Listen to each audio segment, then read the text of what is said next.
Muchas bendiciones. Le voy a pedir al hermano Daniel que prenda las luces. Amén.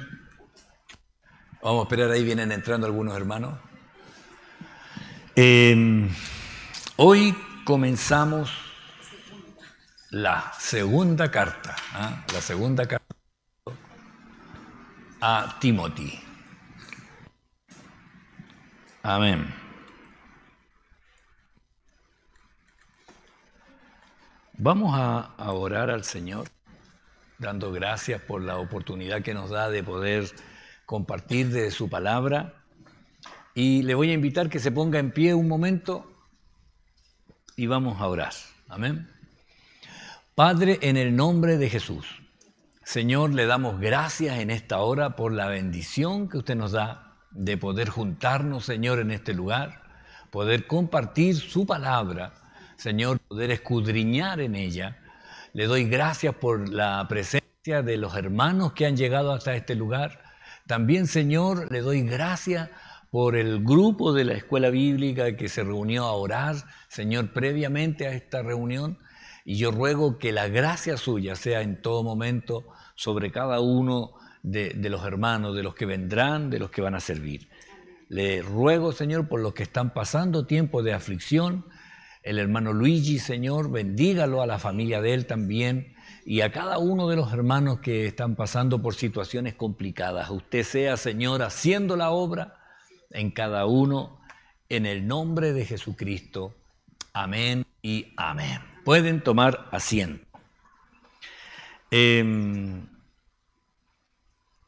A ver, voy a poner de inmediato el... No voy a poner de inmediato. No. Voy a pedirles, hermanos, que tengan su Biblia abierta ahí en 2 de Timoteo. Vamos a hablar de la introducción prácticamente Pero antes quiero hacerles ver que esta carta, esta segunda carta de Pablo a Timoteo, primero, al parecer, hay como 3 años de diferencia entre la primera y la segunda, ¿ya? La fecha, en realidad, bíblicamente es difícil corroborar. Ellos no ponían la fecha arriba como lo hace habitualmente uno. Mayoría...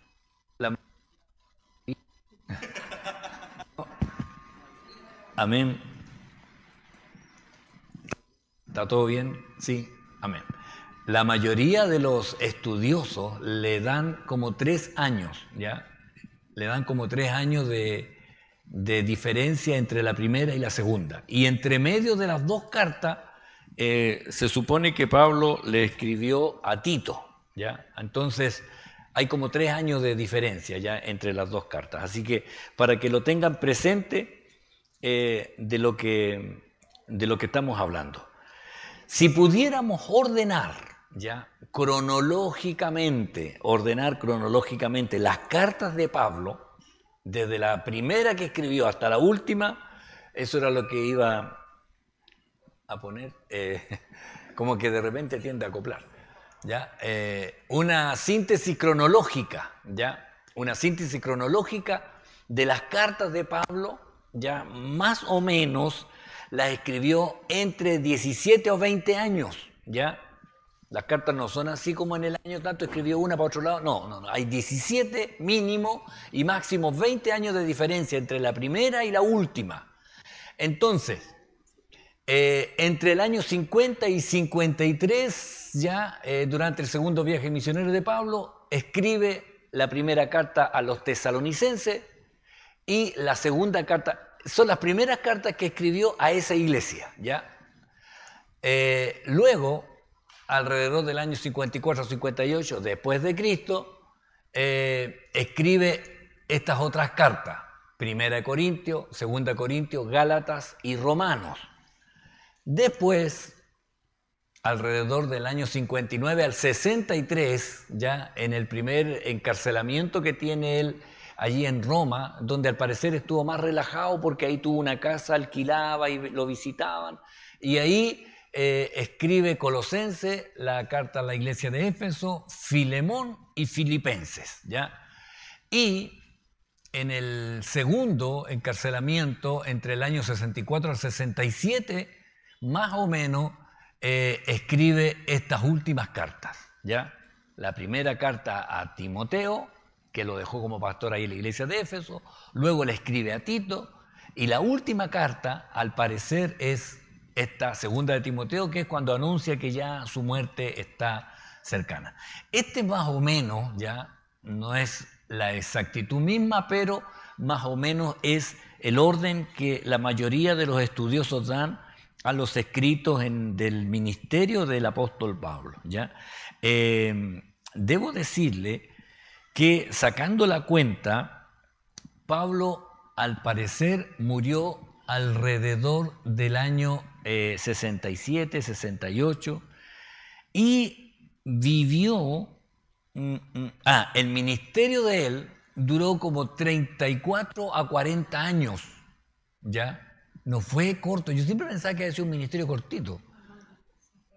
20, no, y dice más o menos entre 34 y 40 años, ¿ya? Los que menos piensan son 30, ¿ya? Pero los que más alargan el tema lo hacen a 40. Algunos lo hacen a 40 para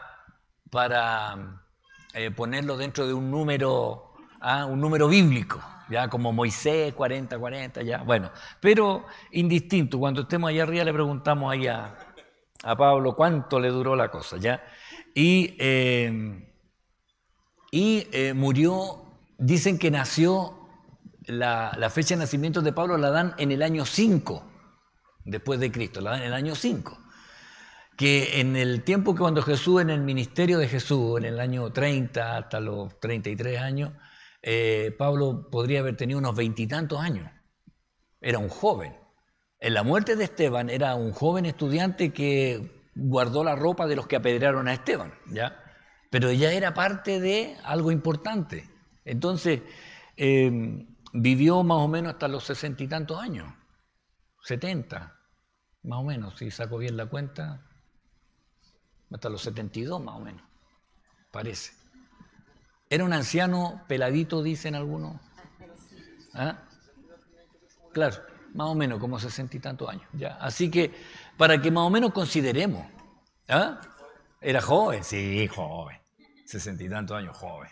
¿Ya? Entonces, más o menos el orden. Y uno a veces se pierde un poco con el tiempo, como para nosotros todo es más rápido, pero para ellos los viajes eran lentos, los recorridos eran larguísimos, ¿ya? Y las navegaciones eran más o menos así. Así que esta es lo primero que quería que ustedes supieran, la cronología. Y ahora vamos a ver lo que escribe ya al comenzar esta carta, ya. Segunda de Timoteo, capítulo 1, verso 1 y 2, ya. Dice así: Pablo, apóstol de Jesucristo por la voluntad de Dios, según la promesa de la vida que es en Cristo Jesús, a Timoteo, amado hijo, gracia, misericordia y paz de Dios, Padre, y de Jesucristo nuestro Señor. Amén. ¿Qué tal si oramos ahora después de esta palabra? Aunque ya oramos delante, pero yo le doy gracias, Señor, en este momento de que podemos leer lo que hace tantos años un anciano escribió y saber que fue inspirado por el Espíritu Santo. Por eso le doy gracias, Señor, el que nosotros podamos ahora escudriñar, Señor, cada palabra, cada expresión que tiene un sentido y un propósito. Y le ruego que usted nos ayude, Señor, a escudriñar correctamente esta carta. Le doy gracias, Señor, por la bendición de su presencia, en el nombre de Jesús. Amén y amén. El propósito de esta carta. Bueno, ya Pablo viene teniendo claro que no le queda mucho tiempo de vida, ¿ya?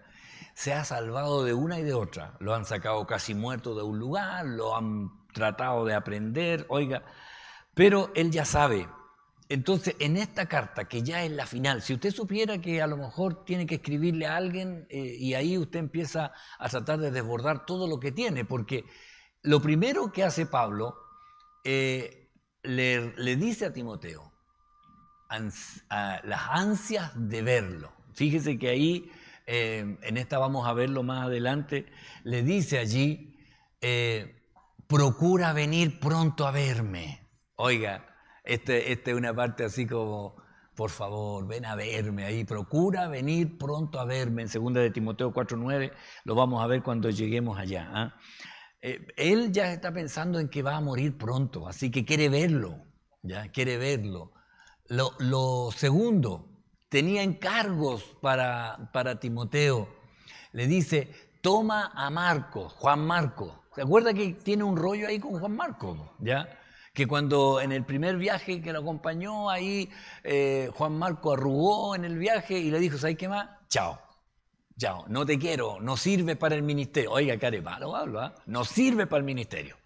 Así que no, y tuvo un desacuerdo con Bernabé a raíz de él, que era familiar de Bernabé más encima, y Bernabé dice, ya, entonces si no queréis nada con él, yo me voy con él, y Pablo dijo, bueno, yo me voy con Silas.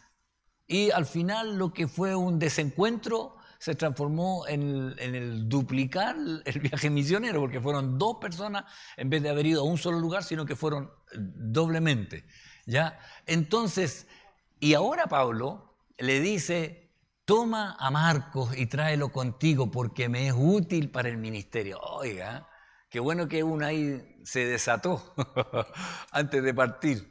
Tráeme a Juan Marcos. Entonces tenía ese encargo primero en la parte humana de un joven que en algún momento cometió un error seguramente, desistió, no quiso seguir, se echó marcha atrás, pero aquí Pablo reconoce, tráelo, toma, ¿ya?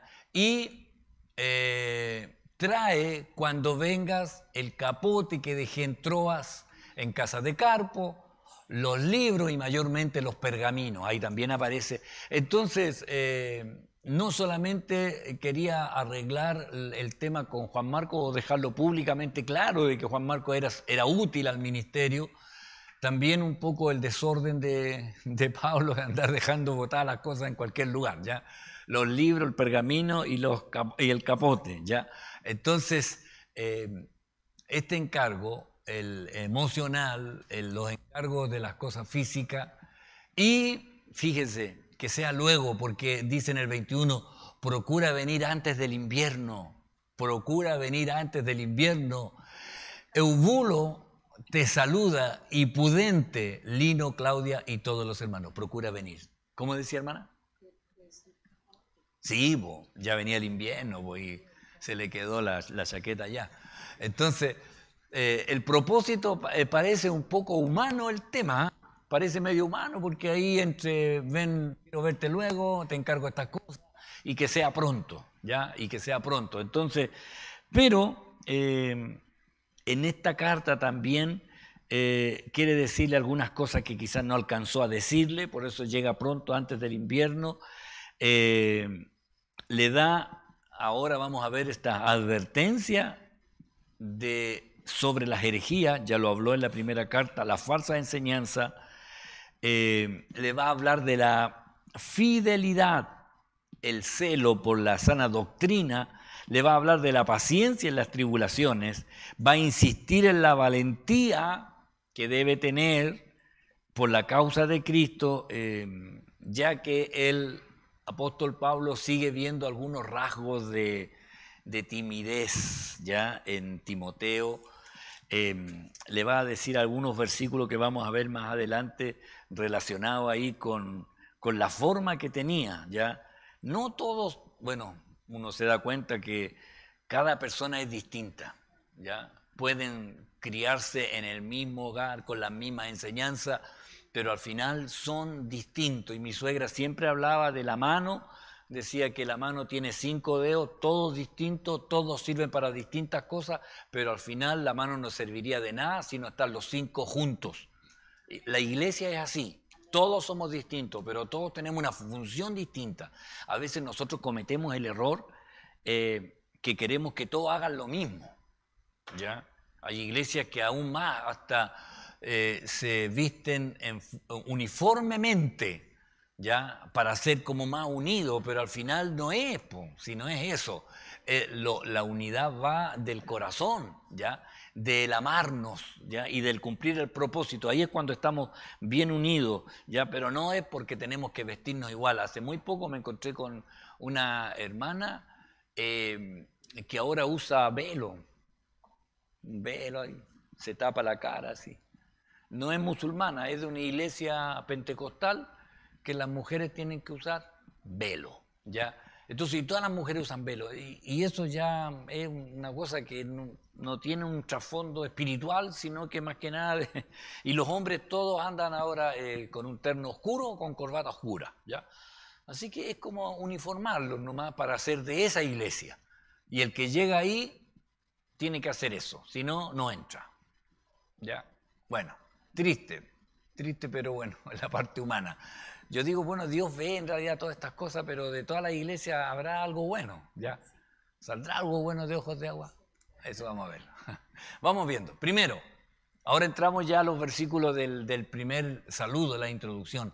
Dice Pablo, apóstol de Jesucristo por la voluntad de Dios, según la promesa de la vida que es en Cristo Jesús. Subrayé esta parte, la promesa de la vida, porque ya Pablo empieza a mostrar y entrever que su fin está cerca, ¿ya? Que su fin está cerca. Y muchos textos que va a hablar acá en 2 de Timoteo están relacionados con las promesas del Señor a la vida eterna. En la NTV, Nueva Traducción Viviente, dice, yo Pablo, elegido por la voluntad de Dios para ser apóstol de Cristo Jesús, escribo esta carta. Fui enviado para contarles a otros acerca de la vida que Él ha prometido mediante la fe en Cristo Jesús. Fíjese, en todas las traducciones, aún en las más modernas, igual se habla de esta promesa de la vida, ¿ya? Que cada uno de nosotros tiene. Y esto nunca debemos olvidarlo, ¿ah? Porque si hay algo que el Señor dejó claro para nosotros, es que después de esta vida sí hay otra, ¿ah? Sí hay otra vida, y esto no debemos olvidarlo. Como suponemos que esta es la última carta que Pablo escribe antes de su muerte, por eso vamos a siempre estar analizando los versículos de esta carta con la perspectiva de que Pablo sabe que va a partir. Ahora, nosotros también lo sabemos, pero no sabemos cuándo. Bueno, Pablo al parecer sabía que ya era pronto, ya era segunda vez que estaba encarcelado, el que estaba allí no era una persona muy justa que digamos, entonces él ya lo tenía claro y más adelante él incluso lo va a decir. Ahora, cuando se refiere a esta promesa, no es primera vez que lo habla, ¿ya? A Tito, que escribió antes, recuerda que escribió primera de Timoteo, después viene Tito, y cuando le escribió a Tito, le dice algo parecido, Pablo, siervo de Dios y apóstol de Jesucristo, conforme a la fe de los escogidos de Dios y el conocimiento de la verdad que es según la piedad, en la esperanza de la vida eterna. Fíjese, en la esperanza de la vida eterna, la cual Dios, que no miente, prometió desde antes del principio de los siglos. Él ya apuntando ahí a sus discípulos jóvenes, acerca de esta esperanza de la vida eterna, para remarcarle que nuestra vida no se acaba aquí, parte de aquí ya a la eternidad. Y esta es la promesa, pues Juan en la primera carta dice, y esta es la promesa que Él nos hizo, la vida eterna. Y en esto, hermano, yo debo reiterarle que todos un día vamos a partir, ¿ya? Y tenemos una vida eterna que está delante de nosotros para tener esta expectativa, ¿ya? De que todas las cosas en este mundo son pasajeras, no son para siempre. Entonces a veces nos desilusionamos, nos afanamos, nos molestamos cuando no tenemos lo que queremos como si fuera lo máximo, y la verdad es que uno se da cuenta que lo que uno pensaba que era lo máximo después no tiene ningún valor. Ahora se nota más que antes, ¿ya? Pero yo recuerdo siendo joven, hice un esfuerzo y me compré una radio doble casetera. ¿Y sabe qué? Era lo máximo. Yo, debo decirle, en el grupo, un pasaje, éramos muchos jóvenes, y llego con la media radio. Y la gracia era que en esa radio se podía grabar de la radio. Entonces uno escuchaba los programas radiales y venía y uno grababa. Y de repente el locutor decía, infinita. Ya va a perder la canción. ¿Ya? Y para mí eso era lo máximo, tener eso. Entonces, y nos juntábamos prácticamente en la esquina, teníamos un alargador, enchufábamos y todos atentos. Escuchaban un programa radial que se llamaba ¿Quién eres tú? Y ahí definían las personas, decían, ¿qué escribe? ¿Qué sé yo? Margarita escribe y pide esta canción. Y uno decía, esta es la canción que queremos grabar. Y ahí todo, ahí ya, ahora, y grabando, y de repente salía la voz del locutor. Y pensábamos en ese tiempo, los jóvenes, que eso era lo máximo. Y la radio ahí, tirando la foca ahí para que todos vean que teníamos la radio ahí en la esquina. Y después ya salió el CD, ¿no? Se llamaba el Compass Disc. Antes de ese había otro. ¿Cuál? Bueno, pero había otro equipo, sí, el Walkman, sí, ese me dijiste, allá. Walkman, sí, ya. Después los CD, después el MP3 y ahí desapareció el cassette. Ya, claro, después ya la música en el celular. Oiga, entonces lo que en algún momento para nosotros fue importante ahora no tiene ningún valor y ahora ¿qué son reliquias? Entonces el que tiene una radiocassette, y hay gente que de repente me llamaron una vez un joven y me dijo, oye, ¿usted todavía tiene radiocassette? No, ya no tengo, porque tenía un cassette y querían escucharlo y no hay dónde escucharlo. Entonces pasan a hacer cosas, los VHS, teníamos, y yo a los niños chicos compraba las películas para que vean las películas de dibujo animado y así nosotros controlábamos lo que veíamos y teníamos el VHS, pero ahora ya nadie tiene eso y las cosas van pasando. Amén. La hermana Flor tiene por si acá. VHS. También las tiene. Oh, las tenía todas esas cosas. Mire, claro. Entonces, son cosas que van quedando, pero. Y ahí uno se da cuenta cómo el mundo va cambiando. Y ahora, yo le decía, ahora es más rápido porque los celulares cambian de un par de meses y ya está el nuevo modelo. Yo todavía tengo el iPhone 6. Van en el 14, me decía un hermano, ¿ya? Van en el 14. El hermano me dijo que iban como en el 20, pero no. Yo dije. Eso me dijo él, que había profetizado, pero van en el 14 en realidad, ¿ya? Entonces, pero así va cambiando las cosas. Entonces, y yo debo decirle, hay cosas que yo ya no entiendo. Entonces, cuando el hermano John me dice, no, es que hay que subirlo a la nube, yo ahí ya colapso. Yo con eso colapso ya. La nube ya es. Entonces, porque todas las cosas de la tierra son pasajeras. Todas las cosas de la tierra son pasajeras. Entonces no hay que afligirse por las cosas que en realidad ya hay cosas que yo no me meto ya. Y cuando ya algo de tecnológico, yo le digo, Josué, esta parte te corresponde a ti. Y él lo ve. Ni siquiera le pregunto cómo lo hizo porque me voy a enredar. Así que, pero para que usted sepa, todo esto es pasajero. Todo esto es pasajero y solamente tenemos que considerar que tenemos una promesa, de vida eterna. Amén.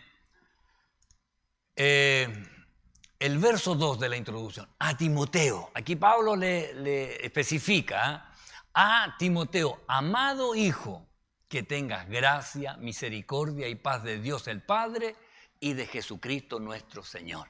Fíjese, este mismo pasaje, ya la NBV, Nueva Biblia Viva, dice a Timoteo, mi amado hijo, que Dios el Padre y Jesucristo nuestro Señor derramen en ti su gracia, su misericordia y su paz.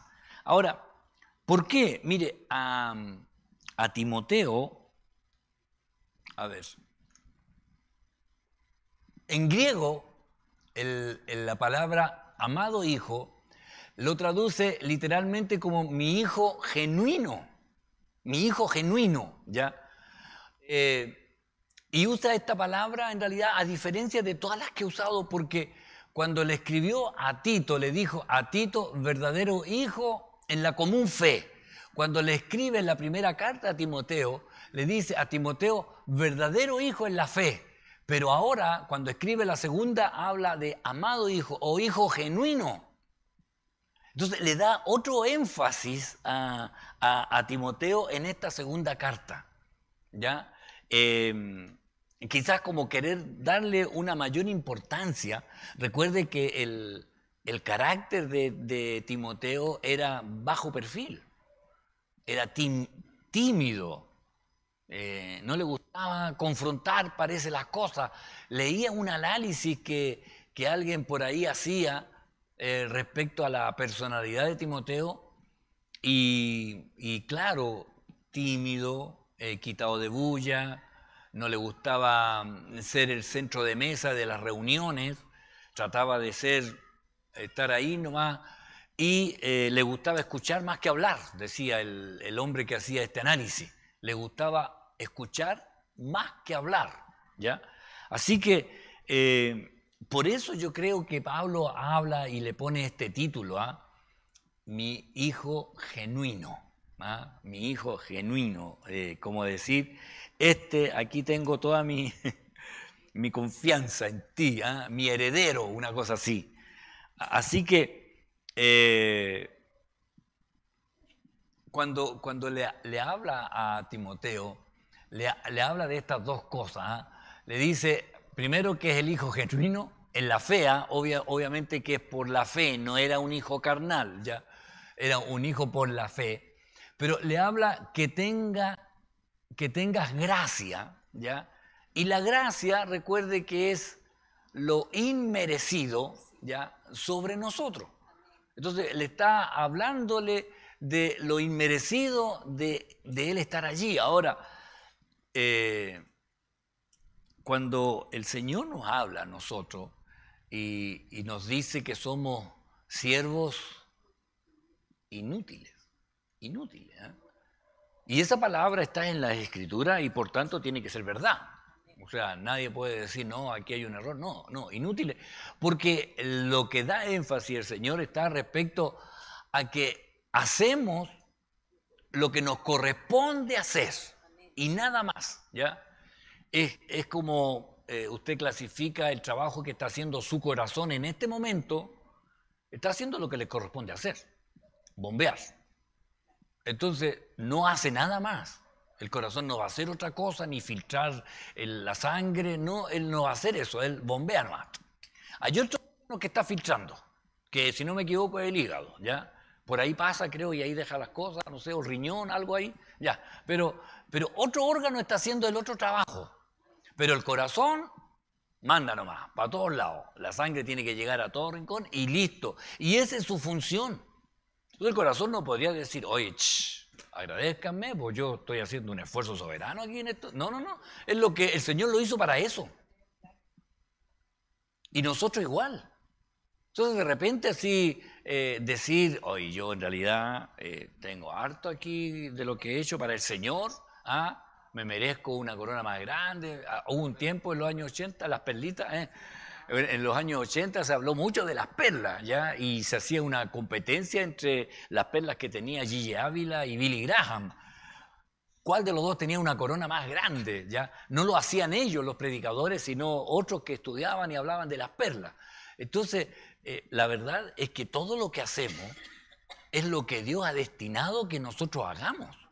Entonces, cuando nos habla de la inutilidad de lo que nosotros somos, se refiere a que hacemos solamente lo que nos corresponde y para lo que el Señor nos ha capacitado. El Señor nos ha capacitado para hacer lo que debemos hacer.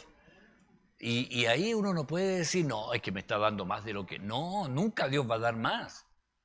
Hay hermanos que se preocupan en realidad de no molestarme, ¿ya? Y muchas veces oiga, hermano, pero ¿por qué usted no me dijo? Y me dice, pero pastor, ¿para qué le voy a echar más carga de la que usted tiene?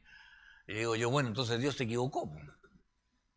No, pues si Dios me puso en este lugar para atender a los hermanos de la congregación, entonces no puedo yo decir, no, es que es mucho lo que me está dando el Señor, ¿ya?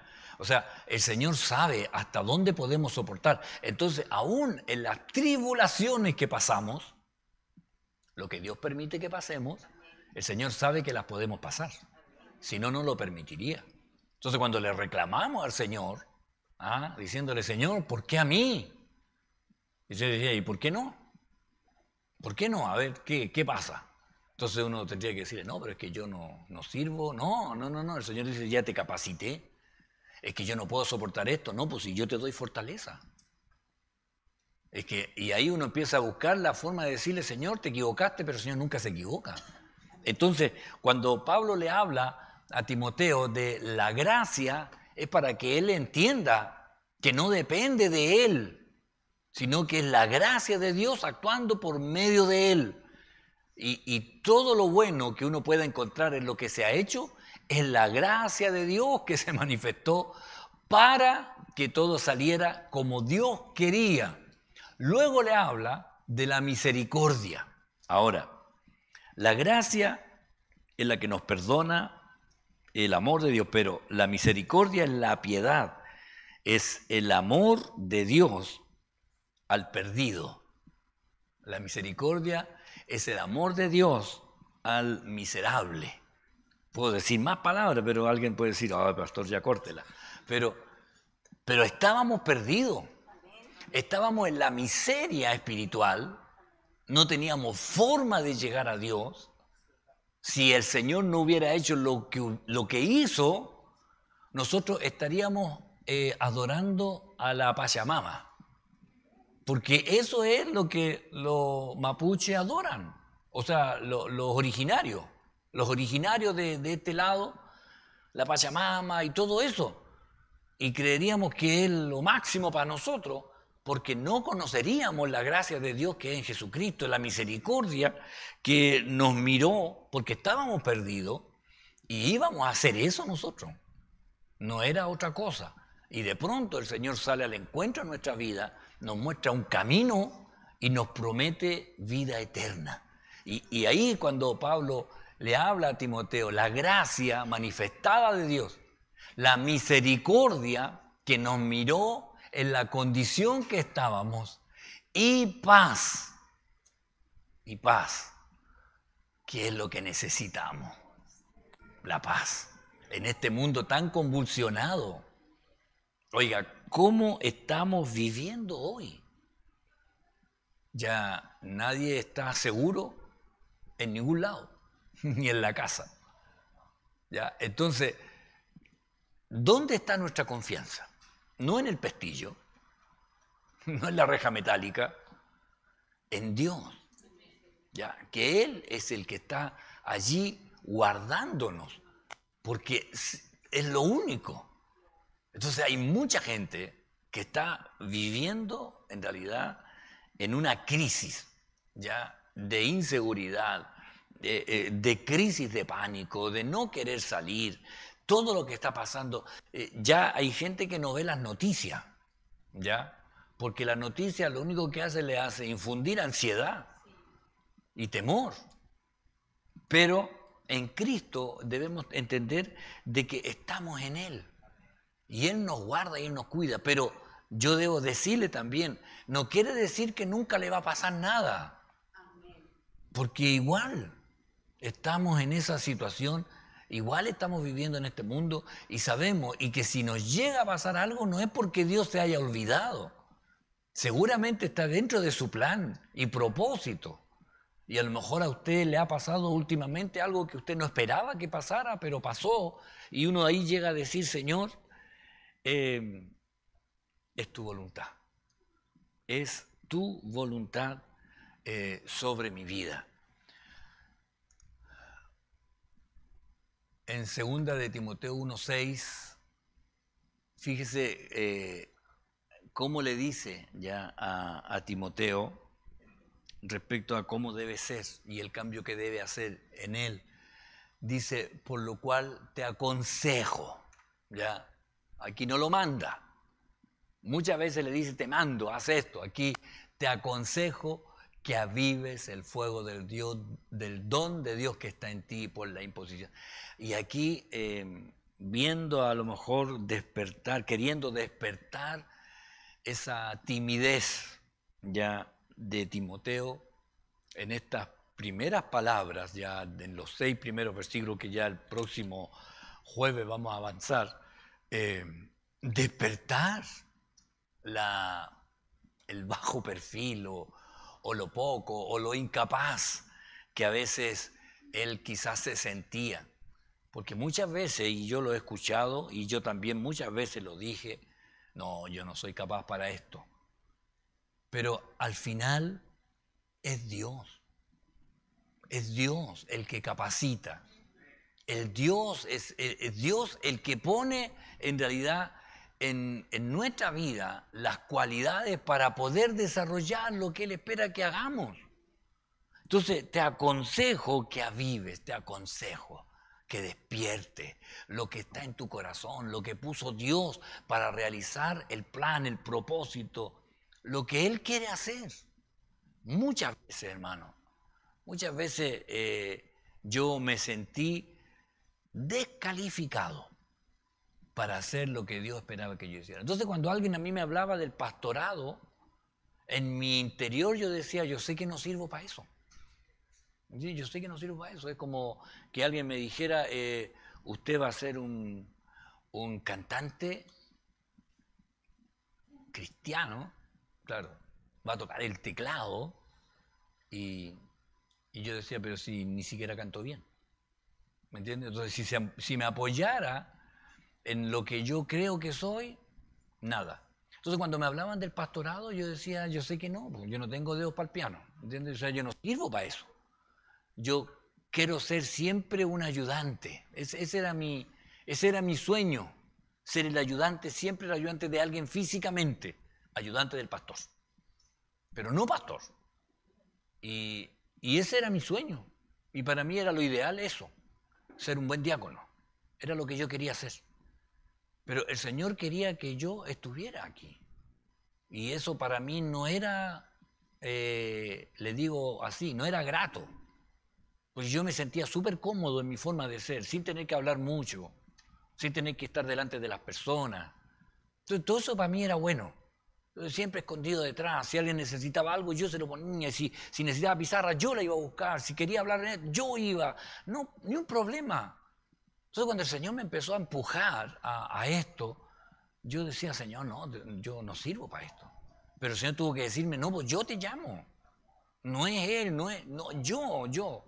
Entonces, cuando llevábamos poco tiempo acá en la iglesia, y yo en mi desesperación por querer hacer bien las cosas, mi oración era, Señor, ayúdame en esto. Señor, ayúdame a visitar, ayúdame a hacer el culto, ayúdame. Y era todo eso, ayúdame. Yo quiero que tú me ayudes y quiero hablar esto, pero ayúdame, por favor. Era mi oración de la mañana, antes de empezar. Y estábamos ahí durmiendo en una pieza y estábamos ahí con las bancas y salía a orar. Y yo, Señor, ayúdame, por favor. Llevábamos 1 semana y media aquí y no sabía qué más hacer. Compramos un megáfono, predicar en la calle y orar. Entonces con mi esposa era toda la mañana orar prácticamente. Los chiquillos jugaban aquí en el patio y nosotros orando, y de repente ella se levantaba a hacer el almuerzo, qué sé yo, y estaba orando, y yo estaba adentro preparando un bosquejo orando. Hasta que un día el Señor me dice, y yo decía, Señor, yo quería ser ayudante.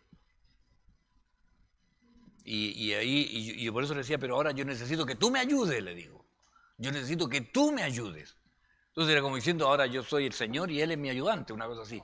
Y ahí el Señor me habla y me cita el pasaje que dice, si Dios es por nosotros, ¿quién contra nosotros? Entonces yo estoy ahí orando eso, ayúdame. Señor, yo quería ser ayudante, pero ahora necesito que tú me ayudes. Voy a ir a visitar al hermano tanto, decía yo, ayúdame. Y el Señor me habla y me dice, no, yo no te ayudo, me dice. Y yo paro la oración y digo, Señor, pero si...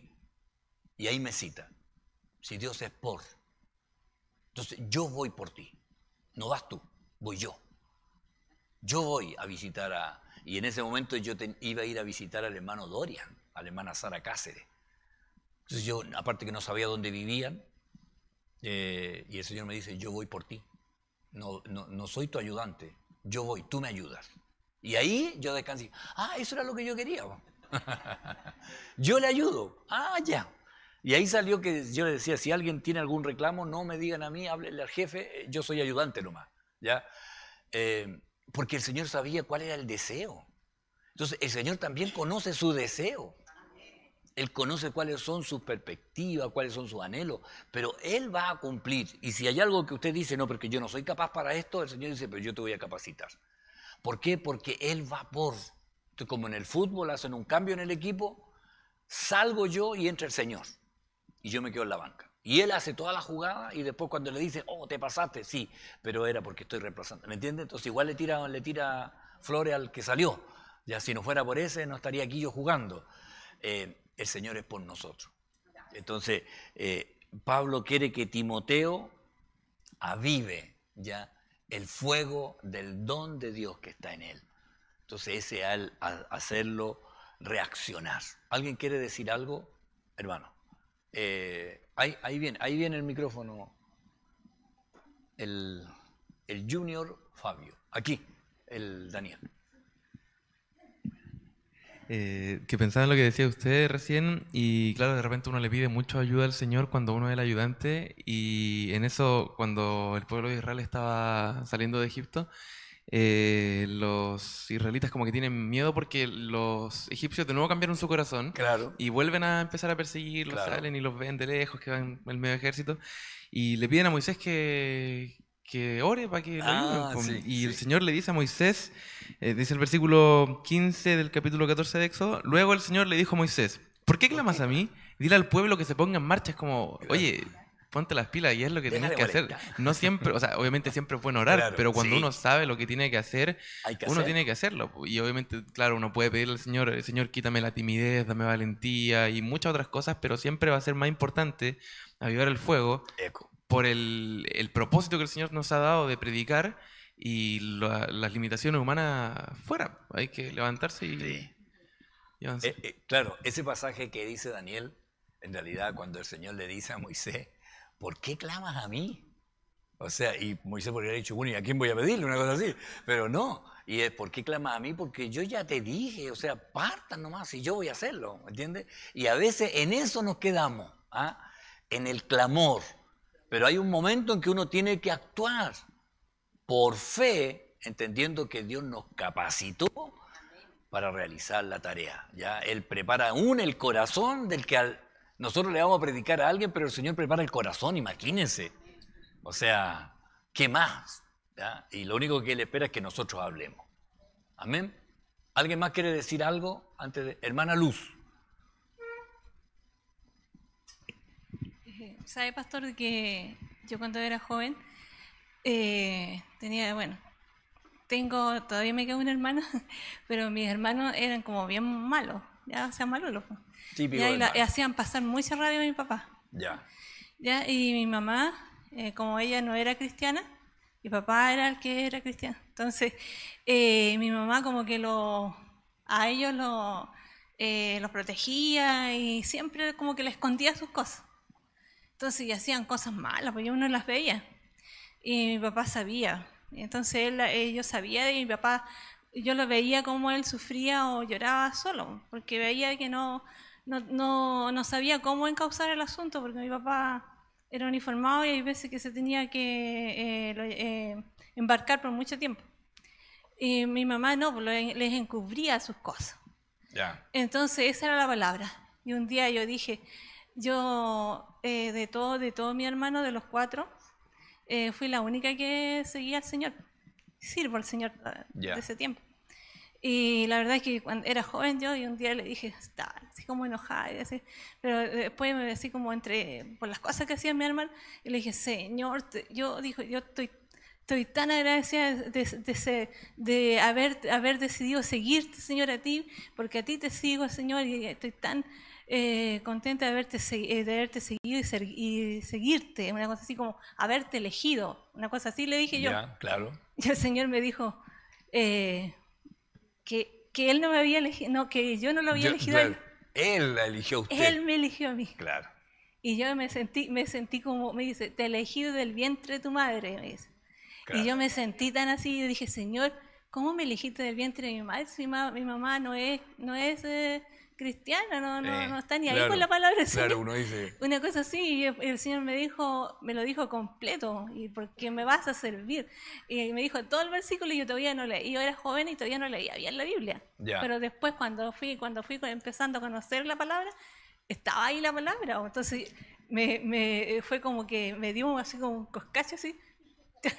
Claro, tú no me elegiste. un coscacho espiritual. También era como que había sido como muy que yo lo estaba eligiendo y no, él me eligió. Amén, amén. Y es verdad, a veces nos olvidamos de los conceptos en realidad que son los que debemos saber. Es Dios el que nos mira, el Dios el que nos llama, el que nos limpia, nos santifica, nos prepara, nos restaura. Y cuando fallamos lo hace de nuevo. No se cansa en realidad. Siempre. Amén, hermana Margarita. Buenas noches, hermano, que Dios le bendiga. Yo estaba recordando que cuando yo conocí al Señor pasé bueno, he pasado por hartos periodos medio tristes, y un día iba caminando, llorando, quejándome de las cosas que me estaban pasando. Sí. Y yo no entendía, pues decía, y el Señor me dice, a los que aman a Dios, todas las cosas le ayudan a bien. Y yo le digo, esto, como cierto, o sea, mi pensamiento, esto, sí, esto. Entonces, a la larga de la vida, uno sabe que todas las cosas que nos suceden tienen un propósito. Claro. Y nos ayudan a bien en las cosas más, pensamiento, todo nos ayudan a bien porque Dios está escudriñando, nos está enseñando cada día, nos capacita. Yo a veces me admiro de lo que Dios está haciendo en mi vida porque yo no entendía ni jota del internet, pero ahora estoy ahí, viejo, mi hermano el otro día, tú sabes más que yo, viejo, pero es porque la gracia de Dios se ha derramado en nuestras vidas y nos enseña a buscarle a Él y a ponerle a Él en primer lugar. Y yo doy gracias al Señor porque en su misericordia me trajo a sus caminos y siempre le estoy diciendo, Señor, esto no lo entiendo. Y todavía no entiendo muchas cosas, pastor, porque ¿para qué le voy a decir nada? No quiero alargarme. Sí. Eso, doy gracias a Dios porque todas las cosas que nos pasan siempre nos ayudan para bien. Sí, amén.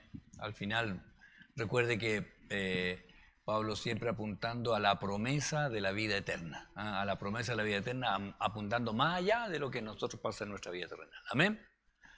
Amén. Vamos a orar para finalizar. Le invito a ponerse en pie. El próximo jueves ya avanzaremos desde el verso 3 hasta el 7. Vamos a ir ahí viendo cómo le habla Pablo a este joven Timoteo. Padre, en el nombre de Jesús, gracias yo le doy por la bendición de su palabra, por los hermanos que están aquí presentes. Señor, gracias por los que van a ver esta grabación también y mayormente que usted bendiga a las familias representadas aquí. Ayúdenos, Señor, a entender, a comprender y a vivir en lo que usted espera de cada uno de nosotros. A usted le doy honra, gloria y alabanza. Acompáñenos en el regreso a nuestros hogares y sea usted con cada uno de nosotros en el nombre de Jesucristo. Amén y amén. Que el Señor les bendiga.